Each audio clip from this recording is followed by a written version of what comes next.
Has anybody looked into Jamie Foxx's obsession with amazing wigs? I just feel like this is a running theme. And our question of the day, what's your favorite Jamie Foxx wig? I'm voting Amazing Spider-Man 2, only because I mentioned Electro in the video. As someone who left college for mental health reasons, has experienced houselessness, and had redemption through music, this movie hit fucking hard. Jamie Foxx is electric, and Robert Downey Jr. is playing a role that's clearly dramatized to force tension, and while that strains the story at times, it never breaks it. What else would you expect from the director of Pride and Prejudice? Today's day 50 of 365. Today's movie, The Soloist. For a film that dances that exploitative line, I really love it.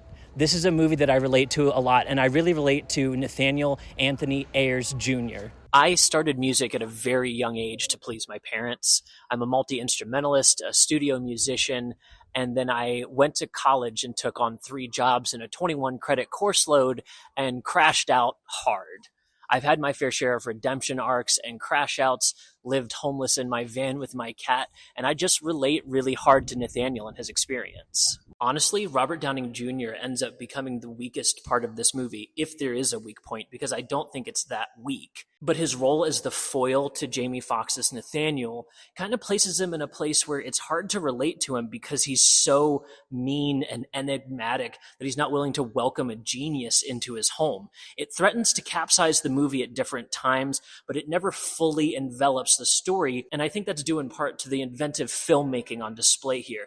Anytime we focus in on his parts of the story, the camera turns into a railroad track of tourism to show us this world in the most inventive ways possible.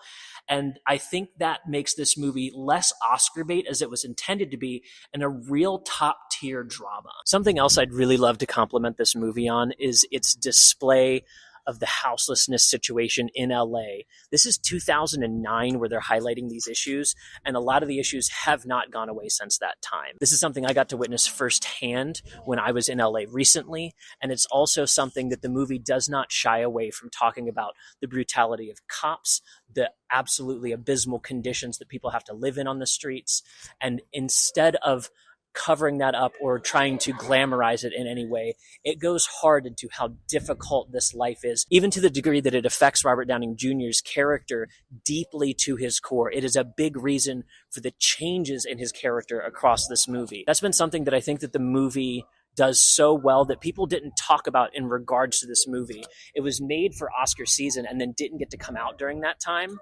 And I think that this was a missed opportunity in this case. This is a movie, even if you have no interest in the classical music world, if you have an interest in the unhoused situation in LA, this movie's not shying away from it and worth checking out. Let's talk about what's worth the price of admission here. I'd like to do this with each of the movies as we move through them, because I think knowing a scene that's worth sticking around for is part of the fun. In Crank 2, I mentioned it was the kaiju scene.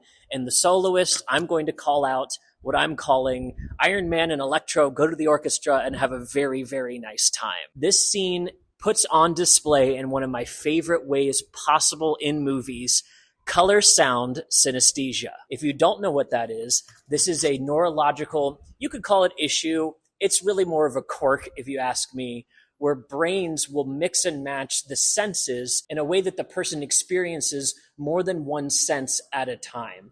In this case, colors and sound being related to each other.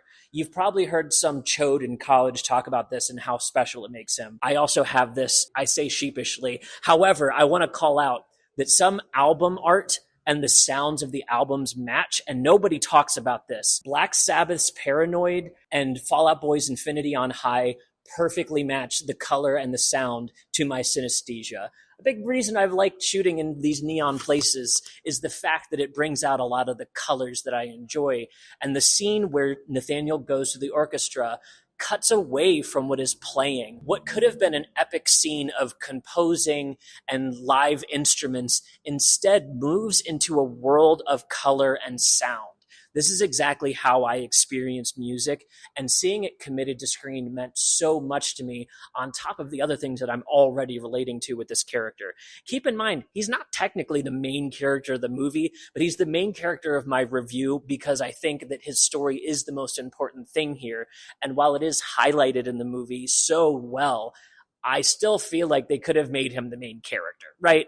Like, it's not that unrelatable to have schizophrenia, especially in a 2025 world of AI where we can't trust anything in front of our eyes anyways. We're going from heartfelt to heartbreaking with our next movie being X-Men Origins Wolverine. You're not going to want to miss this one.